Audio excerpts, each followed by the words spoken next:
Hey guys, today we're looking at two new cubes from YJ. So these are the MGC Elite 2x2 and the MGC 4x4. These are not for sale yet on Speedcube Shop, but because they're YJ, you know the prices are gonna be nice.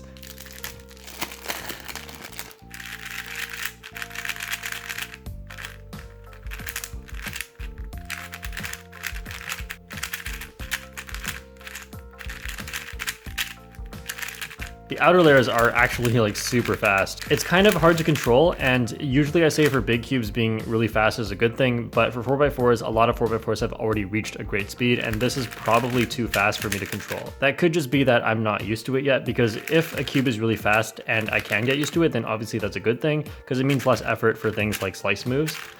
So yeah, PLL parity, not used to this. PLL parity could be really fast. I feel like my turning for big cubes is affected by size a lot. Here is the Moyu Aosu WRM, and the MGC is only slightly bigger. It looks like it's probably 60 millimeters because this is 59, and I used the Volk 4 before this, which was also 60 millimeters, so this is an okay size for me as well. The best 4x4s right now are $40 and up, and if I had to guess the MGC 4x4's price, it would probably be low 20s, since it probably won't be more expensive than the MGC 5x5. Just from first impressions, this cube is better than any budget 4x4, so you are definitely going to be happy with this for its price. I don't know how it compares yet to the best 4x4s, but I'll talk about them more at the end of the video, and I'll do some solves to get used to it. Now on to the MGC Elite 2x2.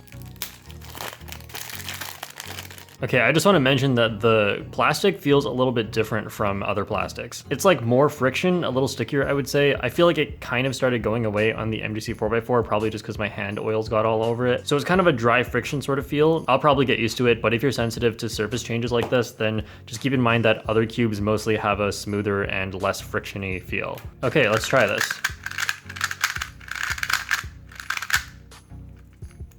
I feel like I've run out of algorithms to test this because I'm not used to doing EG1s anymore. Okay, that's one. All right, I'm gonna do a 2x2 solve right now because I remember doing one a few videos ago and it was like really easy. So let's see how this one goes. Okay, this one here to make yellow, this one insert, I'll do that in the back and I'll have a bar at the back. Let's see, this is gonna be twisted here. That's there, so blue, red, red. I know what case it is, but I don't even know what the algorithm is, so I'm just gonna think. Whoa, I got it. This is about the same size as the Volk, maybe like half a millimeter larger. I think that this size is perfectly fine. And my main, the Diane Tangyun, is slightly smaller, but I think I'm okay with either of these sizes. I'm not great at 2x2 anymore, but just from the turns I've done, like I haven't had any problems at all and I can still turn as fast as possible. That was a weird way to put it. I can still turn as fast as I can.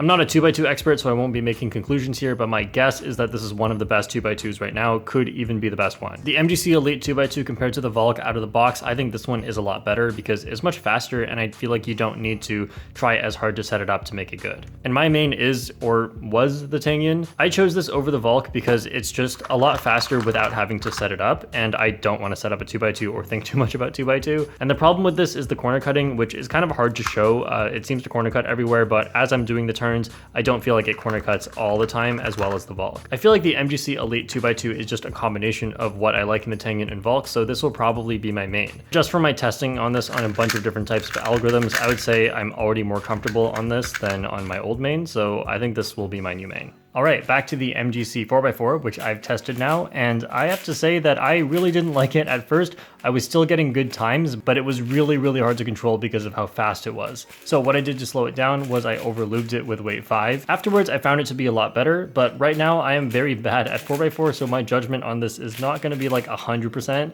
I did a few solves with the Aosu WRM, my main, before this, and I'm averaging close to the same, so I would say that this is a really good 4x4, especially if I just assume it's going to be quite cheap. Once this and the 2x2 are out on Speedcube Shop, there will be links in the description. But just remember that if you want to buy them, then to go check those out if they're out, and use the discount code JPerm. Overall, I'm super impressed with these two cubes, as I think the 2x2 could be best on the market and is probably going to be my main. And the 4x4, it's not my favorite, but it is really, really good. I also heard that this 4x4 is not necessarily going to be the final version. I don't see any big flaws with it, but obviously if it could be improved, then that is great. And if the final version ends up being very different, then I'll make a separate video for it as well. So that's it for this unboxing and little reviews. Thanks for watching, and I'll see you guys next time.